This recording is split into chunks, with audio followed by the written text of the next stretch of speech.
Okay, I'm in Photoshop. This is a low-key image of an Asian lady. As far as exposure with digital images, you don't want to be any more than 3/10 of a stop over or 5/10 of a stop under, or you will have your print quality will be off. So it's very important to get the correct exposure. When using ETTL Flash, it's really hard to verify your exposures, but one way is to do a levels check.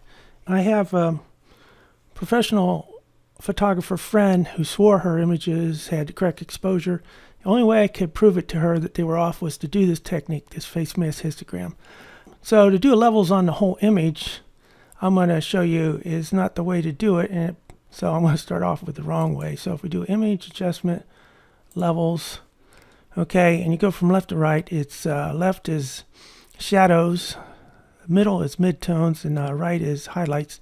You can see most of the tones are blocked up against the left side, and you might assume that this image is underexposed. But I want to say that the face in portraiture is the most important part of the image and what you set the exposure for.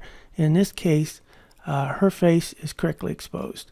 And I'm going to come back to this, but I just want to show you another high key image. You do a levels, image adjustment, levels on the whole image. You see it blocked up on both sides, but mainly on this right side, it's blocked up against the highlight side. So you would say, or assume maybe, that this is overexposed. But again, the face is correctly exposed. So my point is, you can't do a check of the levels for the histogram of the whole image. You have to go to the face. So if we went to, okay, I'm going to show you this. I have 3 versions of this. Okay, so bear with me. So to do a levels check of just the face itself is to select the elliptical marquee tool, okay, and just select the face, nothing more, just the face itself. Okay, and then you go image adjustment, levels. And if you look at this from left to right, we have an even distribution of tones throughout the whole image. It's not blocked up against either side. This is a correctly exposed image. Okay, so if we go to the other image I showed you, yeah, it looks a little darker. And let's just see what Facemask Histogram shows here.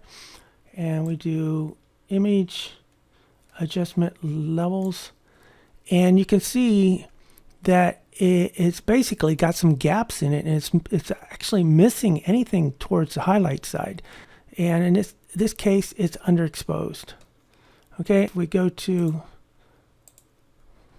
one other version of the same image and do a Facemask Histogram, we do image adjustment, levels, and you can see now it's all blocked up against the right side here. That is overexposed. Okay, so coming back to this Asian lady, I'm going to enlarge her face so we can do a Facemask Histogram of just the face. And I go image adjustment, levels, and guess what? We got a nice even distribution of tones there. So I might add that her skin tone's a little bit different from Caucasian, so yeah, it works on different skin tones as well.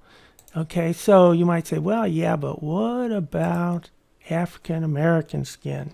Okay, so let's go ahead and do a Facemask Histogram here. I'll move it over just a little bit and do image adjustment, levels.